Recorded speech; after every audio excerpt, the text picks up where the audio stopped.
Hello guys, welcome to my channel autism and music. मैं हूं Komal Thakur, parenting and autistic child. और आज का ये वीडियो मैंने प्लान नहीं किया था, बस जस्ट मेरा मन कर रहा है कि मैं आप लोगों के साथ ये सब कुछ शेयर करूं। एक्चुअली क्या हो रहा है गाइस, आप लोगों को पता है कि अभी अर्नव टीन एज में पहुंच चुका है। 13 ईयर्स उसका रनिंग है और दीज डेज उसका जो बिहेवियर है वो कुछ अलग ही लेवल का जा रहा है। हालांकि मैं समझ नहीं पा रही हूँ, ये आप बोल सकते हैं कि मेरे लिए एक नया चैलेंज अभी स्टार्ट हो रहा है। दीज डेज मेरी फीलिंग्स, मेरा दिमाग मुझे ये बोल रहा है कि अब मैं फर्क ही नहीं समझ पा रही हूँ कि पहले जो उसके चैलेंजेस थे, जब वो हाइपर एक्टिव था, जब उसमें कम्युनिकेशन जीरो था, वो चैलेंजेस ज्यादा डेंजरस थे या अब अभी जो चैलेंजेस आ रहे हैं या ये डेंजरस हैं, या इनको संभालना जो है वो ज्यादा मुश्किल है। अभी क्या हो रहा है मैं आपको बताती हूँ। आजकल अर्नब को पता नहीं क्या हो गया है, बहुत ही क्रैंकी सा उसका बिहेवियर हो गया है। जैसे ही जब तक मैं अपने काम में लगी हूँ तब तक वो भी काम में लगा रहता है, लेकिन जैसे ही मैं फ्री बैठती हूँ उसका वही रेपिटेटिव बिहेवियर, चीज़ों को पूछना, हम गांव कब जाएंगे, हम अच्चू के पास कब जाएंगे, अभी हम कहाँ जा रहे हैं, हम ग्राउंड में कब जाएंगे। जैसे अभी रेनी सीजन है तो ग्राउंड सारे पानी से भरे हैं, कीचड़ से भरे हैं, और इन्हीं बातों को वो रिपीट करता रहता है। और रिपीट करते करते बीच में ही उसका जो है ना वो एंगर स्टार्ट हो जाता है, रोना स्टार्ट कर देता है सडनली। और दिन में जितनी बार मैं फ्री बैठूंगी ना वो ऐसा करता है। इतना तो मुझे समझ में आ रहा है कि उसको पता है कि जब मम्मी काम में लगी है तो उसके पास टाइम नहीं है मुझे सुनने का। तो जब मैं फ्री बैठती हूँ तो वो मेरे पास आता है कुछ ना कुछ समझाने के लिए। मतलब उसको क्या फील हो रहा है, कुछ तो उसके दिमाग में चल रहा है, क्या चीजें चल रही हैं उनको मैं क्लियरली समझ नहीं पा रही हूँ। क्योंकि बिल्कुल हम लोग उसको घुमाने भी लेके जाते हैं, इवन आजकल गणपति का फेस्टिवल है तो हर जगह पे गणपति लगे हैं और उसको गणपति फेस्टिवल का बहुत करेज रहता है। तो ये सब चीजें भी हो रही हैं। ऐसा नहीं है कि बारिश है तो हम उसको घर में बिठा के रख रहे हैं, सब चीजें कर रहे हैं, लेकिन फिर भी उसका बहुत इमोशनल और क्रैंकी सा बिहेवियर हो रहा है। सो मे बी ये टीनेज का ही इफेक्ट है जो क्लियरली दिख रहा है कुछ महीनों से। अभी वो टीनेज का जो इफेक्ट है आप समझ सकते हैं, वो सारी चीजें मुझे लग रहा है कि अभी उसी की वजह से, जो हार्मोनल चेंजेस हैं उसी की वजह से ये सब बिहेवियर हमको देखने को मिल रहा है। तो अभी मेरा क्या एक्शन है इस चीज के लिए, और वो अभी एग्रेसिव भी हो रहा है अपने इस बिहेवियर को लेके। वो बीच में ना एग्रेसिव भी हो जाता है। मुझे लग रहा है कि मैक्सिमम पेरेंट्स के साथ ये प्रॉब्लम आ रही होगी जिनके बच्चे टीनेज में हैं। मैंने पहले भी कहा था कि जब मैं इन चीजों को फेस करूंगी तब मैं इनके ऊपर वीडियो बनाती जाऊंगी कि हम लोग कैसे इसको फेस कर रहे हैं और कैसे इसको सॉर्ट आउट कर रहे हैं।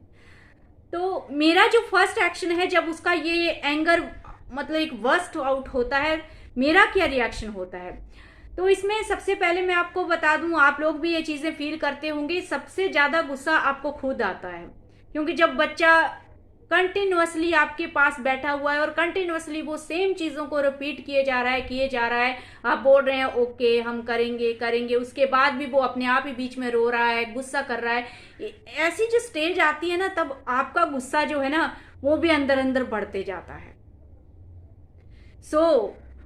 इतना तो है कि अपने जो पहले पहले जो चैलेंजेस हम लोगों ने फेस किए थे, हम लोगों को उसी टाइम से ट्रेनिंग हो चुकी है अपने एंगर को मैनेज करने की। तो ऐसा तो मैं बिल्कुल नहीं बोलूंगी कि गुस्सा हम लोगों को नहीं आता है, या मेरे हस्बैंड को नहीं आता है, या मुझे नहीं आता है। इंसान है, गुस्सा तो आता ही है। और 2-3 बार तो ऐसा हो गया कि सिवियरली मुझे इतना ज्यादा गुस्सा आ रहा था, मतलब वो मार्केट में फुल रोते हुए जा रहा है और बिल्कुल भी मुझे नहीं सुन रहा है वो तो, और इतना गुस्सा भी कर रहा है उस टाइम पे। तो कितना गुस्सा आता है आप खुद सोचो। बट थैंक गॉड मैं इतना अपने आप को, अभी इतना मुझे सहारा होता है कि टाइम के साथ ये ट्रेनिंग तो मेरी अच्छे से हो गई कि अपने एंगर को मुझे कैसे मैनेज करना है। फर्स्ट स्टेप हमेशा मेरा यही रहता है, जब भी इस तरह की ऐसी कंडीशन आती है जहां मुझे इमीडिएटली समझ में नहीं आता है कि क्या करना है, क्या हो रहा है, चीजों को समझने में मुझे प्रॉब्लम होती है, तो मेरा फर्स्ट स्टेप यही होता है कि अपने एंगर को मैनेज करना।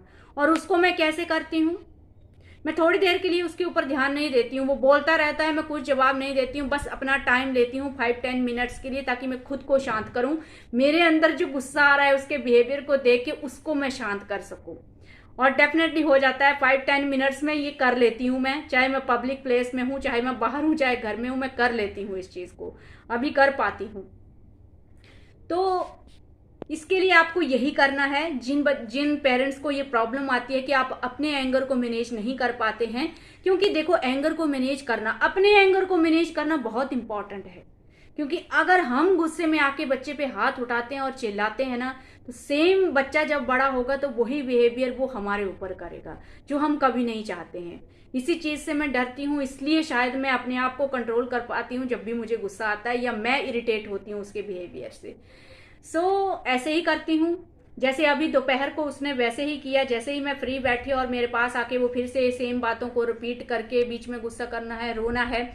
तो फर्स्ट ऑफ ऑल अपना एंगर मैनेज करके, ये आपका फर्स्ट स्टेप होना चाहिए। फिर आपका दूसरा स्टेप होगा अपने बच्चे के एंगर को। मैं आप लोगों के साथ बताती हूँ कि क्या मेथड अभी हम लोग फॉलो कर रहे हैं, क्योंकि समझने में तो हमको भी टाइम लगेगा कि ये चीजें क्यों हो रही हैं, कैसे हो रही हैं और क्या करेंगे। लेकिन अभी जो मुझे समझ में आ रहा है, मैं सिर्फ इतना ही करती हूँ कि खुद को मैं मैनेज करती हूँ और उसके बाद उसके एंगर को मैनेज करती हूँ। तो उसमें मेरा फर्स्ट स्टेप होता है, मैं बहुत कम बोलती हूँ, क्योंकि उस स्टेज पे आके जितना वो कंटिन्यूअसली रिपीट करके बोले जा रहा है तो उसमें आपके बोलने का कुछ मतलब रहता ही नहीं है, वो स्टेज में होगा ही नहीं कि वो कुछ समझ सके। मैंने आप लोगों के साथ ये चीज पहले भी शेयर की है। अर्नब के केस में ये चीज बहुत अच्छे से काम करती है। जैसे उसको बैक में थोड़ा इचिंग करना जो है वो बहुत अच्छा लगता है उसको। जब हम लोग उसकी लेग प्रेस करते हैं तो उसको वो चीज भी बहुत अच्छे से लगती है। जब मैं उसको पिल्लो से डीप प्रेशर देती हूँ तो उससे भी रिलैक्स होता है। तो ये चीजें मैंने अर्नब के केस में देखी हैं। आप सेंसरी ब्रश यूज कर सकते हैं, उससे भी बच्चे काम डाउन होते हैं। जॉइंट कंप्रेशन, वो आप चीजें यूज कर सकते हैं इमीडिएटली।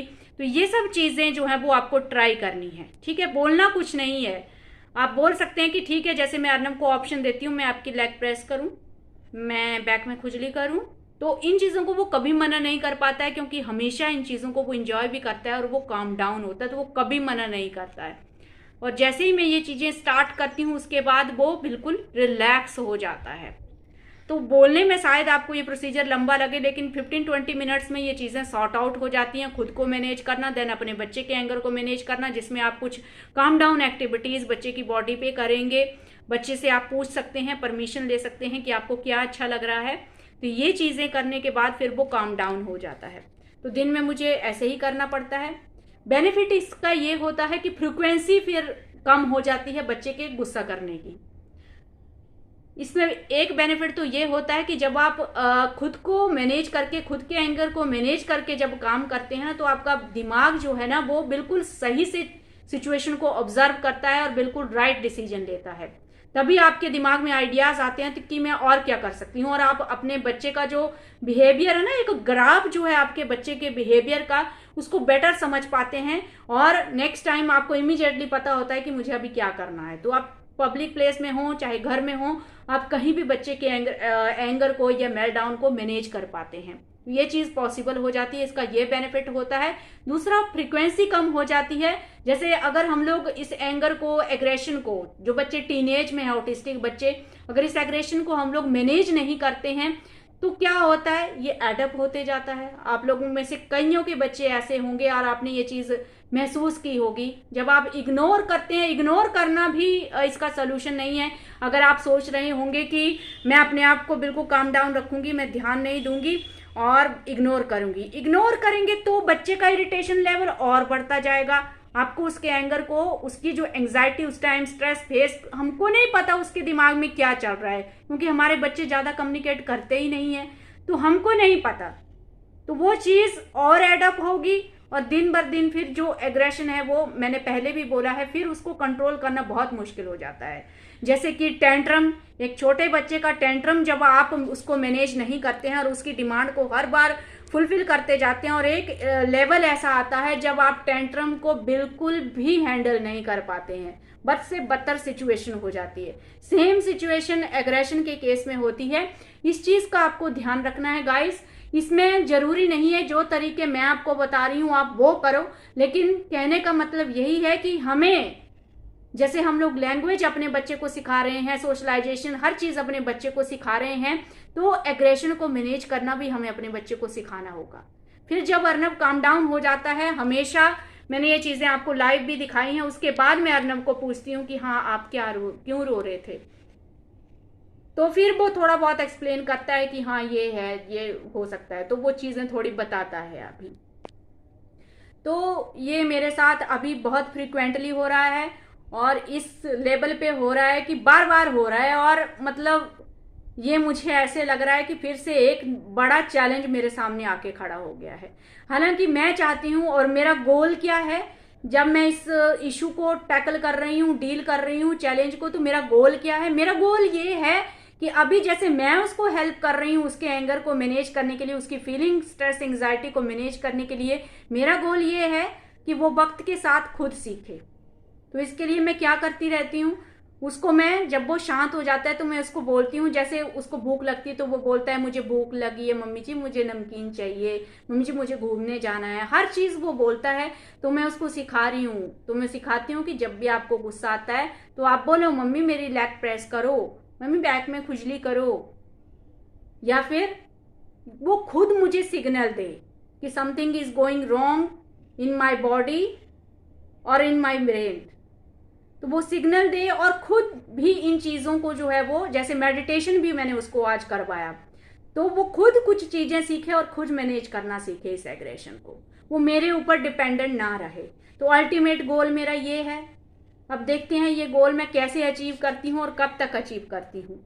सो ये आप बोल लो कि टीनेज का जो, अभी टीनेज के जो इश्यूज आते हैं फीलिंग्स को लेके, एग्रेशन को लेके, तो उसका एक आप फर्स्ट वीडियो इसको मान सकते हैं। अभी ये चीज़ें 1-2 महीने से जस्ट स्टार्ट हुई हैं अर्नब में, और ये मैं बोल सकती हूँ कि थोड़ा अनकंट्रोल वे में जा रही हैं। तो क्या हम लोग अभी स्टेप्स ले रहे हैं, तो धीरे धीरे मैं आपको सब स्टेप्स बताती जाऊंगी जो हम लोग करते जाएंगे। इसका एक अलग से मैं प्लेलिस्ट रखूंगी टीनेज का, तो वहां से आपको हेल्प होगा। सो आई होप अगर आप भी कोई चीज़ें यूज़ कर रहे हैं, कुछ ट्रिक्स आप लोगों के पास भी हैं इन इश्यूज़ को हैंडल करने के लिए, टीनेज ऑटिस्टिक बच्चों के एंगर, स्ट्रेस, एंग्जाइटी के लिए, तो प्लीज़ आप भी कमेंट में शेयर कीजिए। सो मिलते हैं नेक्स्ट वीडियो में। Thank you.